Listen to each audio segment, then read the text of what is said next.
Hey guys, this is Dave with Audio In. Today we're going to be doing another special edition video, and it's going to get a little personal because I'm going to talk about my top 3 IEMs that I could never sell. But most of these IEMs I've already owned for quite a while, maybe with the exception of one. And when the time has come to upgrade and I need to sell something, these are the IEMs I just can't let go of. And for those of you that have been in the hobby for a while, you'll know how it is, right? Especially if you're the type that likes to collect things like me, you know how difficult it can be trying to let things go. But unfortunately, sometimes you have to decide whether you want to grow your collection or sell off some stuff to upgrade, which means if you have to sell more than one thing, your collection could actually shrink. So we're going to talk about that a little bit, and I'm going to share the 3 IEMs that I simply just can't let go of. And I also have a couple of honorable mentions as well. So my criteria is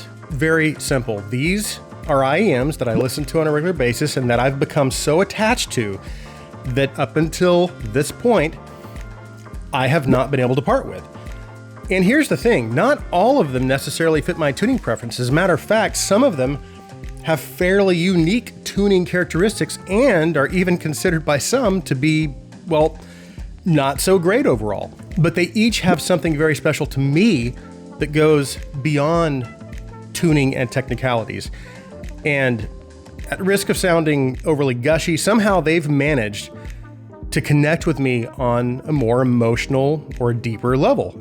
So, okay, I think we're clear on my criteria. So let's get into this. So the first IEM is something I've had for a while, but I only just recently reviewed. And I believe this IEM was released around the first quarter of 2022. So it's only been out a little over a year. And like most of the IEMs I'm going to be talking about today, it has its flaws, but in my opinion, its strengths far outweigh its weaknesses. And despite those weaknesses, this IEM still managed to connect with me again on that deeper level that I talked about. And the connection was strong enough to make this list. And that IEM is the Sennheiser IE600. The IE600 comes in at $699 and is a single dynamic driver style IEM.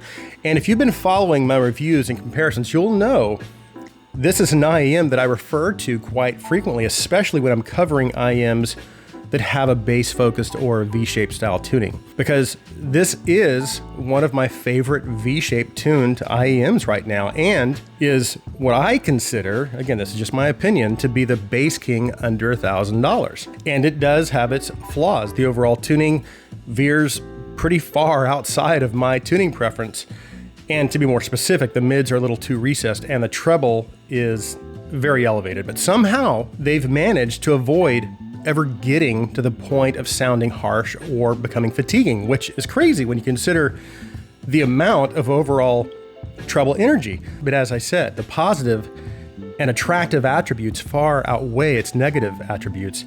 And the most appealing attribute to me is its ability to engage and immerse me in the music that I'm listening to, which I attribute to a couple of things. First and foremost is its technical capabilities, which is incredible at this price point. The soundstage, instrument separation, and layering are excellent. It also has excellent detail retrieval throughout the whole frequency spectrum. And my opinion is it performs way above its class in terms of its overall technical capabilities. Now, secondly, is its bass performance. And it's not even necessarily the bass quantity, although it does undoubtedly play a role.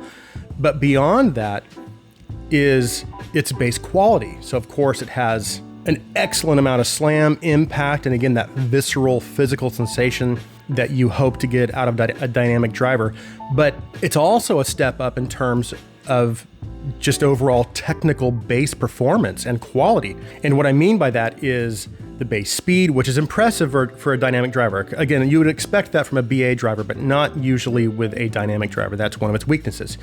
Its bass texture, its overall clarity, but going back to its immersive qualities, even the bass has immersive characteristics, which somehow they've managed to bring all those qualities and characteristics together and pull those out of a dynamic driver.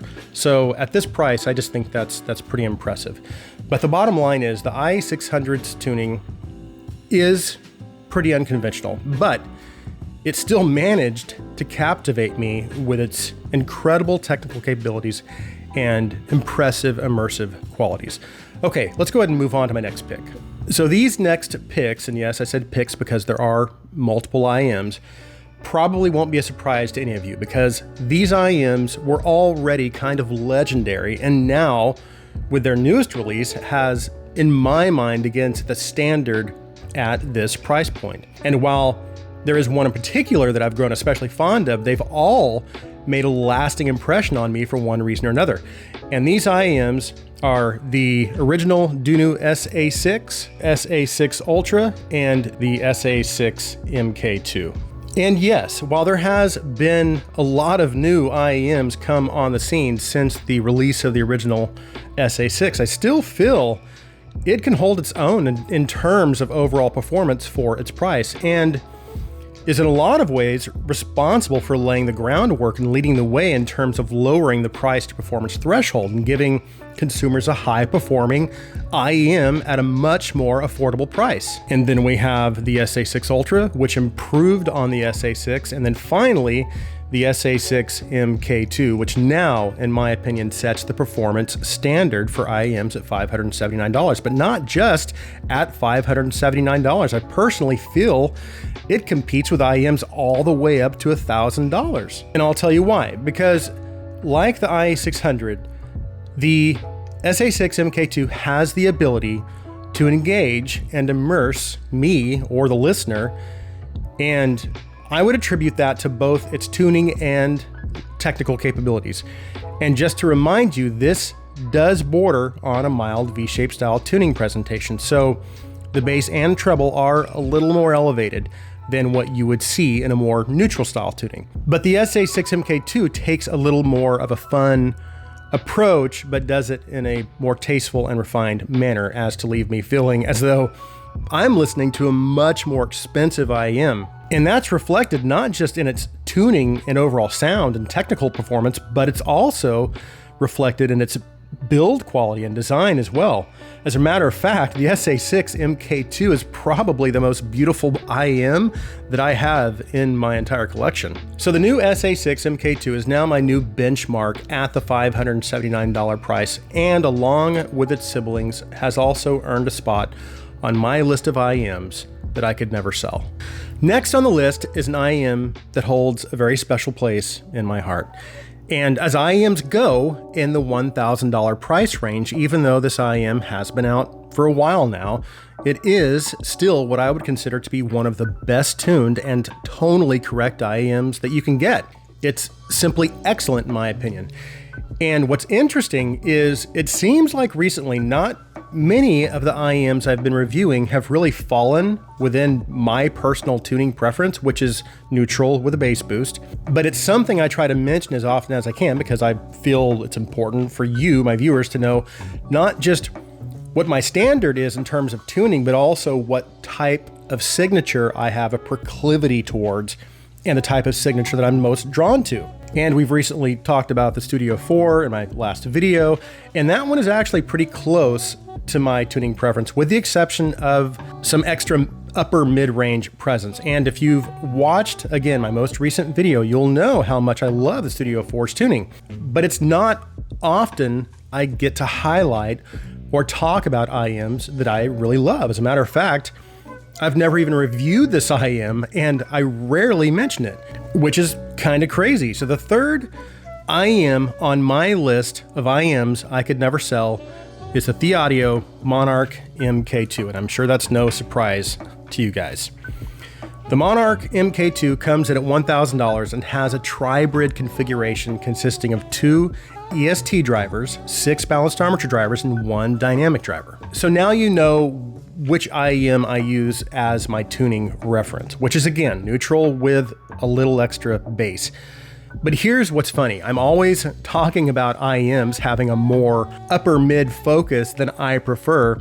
And even the Monarch MK2 has some of that forward upper mid range, but it is ever so slight, and it's done really well. So it's not something I really even notice anymore, because it does everything else so well, in my opinion. But if I had to summarize the attributes of the Monarch Mark II that got me hooked, I would say first, it's probably its tuning, but also its incredibly natural instrument and vocal presentation. So there are several recordings that I mention regularly in my reviews that I use as reference recordings for testing almost all of my IEMs and headphones. One of them is the entire Macy Gray album stripped, which is great for testing a lot of things, but it's really good for testing soundstage imaging, but also instrument timbre. Another is Jazz at the Pawn Shop. The whole album, like the Macy Gray album, is phenomenal, but the track I use the most frequently for testing instrument timbre for bass, piano, saxophone, and xylophone is Lady Be Good. But it's also great for testing treble detail, soundstage, and imaging. But my point is, in summary, aside from its great tuning and natural presentation, it also has excellent technicalities, and not just excellent for $1,000. I mean, excellent for $1,300, for maybe even $1,500 in my opinion. The imaging and instrument separation, again, that forward depth, the layering, and detail retrieval is simply phenomenal. And for those reasons, the Monarch MK2 has earned a top spot on my list of IEMs that I could never sell. But I'm not finished just yet. So these aren't the only IEMs that I own that I'll never sell, but these are my favorites. So I do have a couple of honorable mentions, and those are the 2020 Andromedas and the DUNE Zen Pro.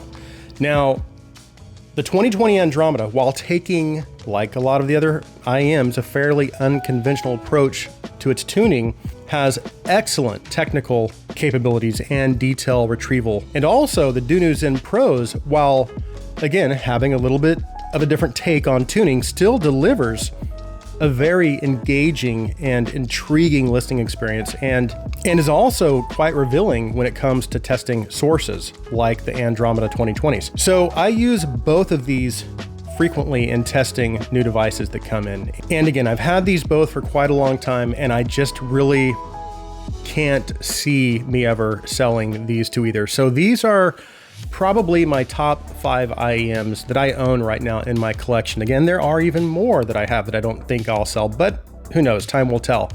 But these are the top 5 that I've connected with on a level, again, that I haven't made a connection with with a lot of other IEMs, and I just don't see myself ever parting with these.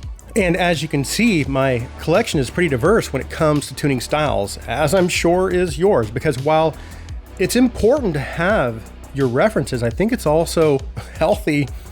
And again, it adds another level of fun having a little diversity in your collection. So hopefully this serves to kind of give you a little insight into me and the types of IEM characters that I find appealing. And hopefully maybe this can also serve as a little inspiration for you to try out something different.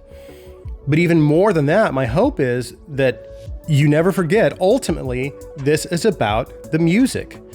And our gear is simply a means to an end. And that end or objective is to connect with and find happiness in music. So yes, I do get an immense amount of joy in the listening, but there's also joy in the discovery and, again, finding those IEMs with unique and maybe even unorthodox tunings. And the types of characteristics that pull me in or engage me might be completely different from what engages you. So I guess my advice is keep an open mind and be willing to discover new things, because that next level in your audio experience could come, you never know, from a pair of IEMs or headphones that doesn't necessarily fit maybe what you would think your tuning style in, and maybe it's not something being hyped or talked about. So again, just keep an open mind and enjoy the discovery aspect of this hobby. So that concludes my list of some of the top IEMs I could never sell. Thank you guys so much for taking the time to watch. If you like my content, please take a second and hit that subscribe button. Also, if you would please like this video and please share this video. I hope you guys have an awesome day.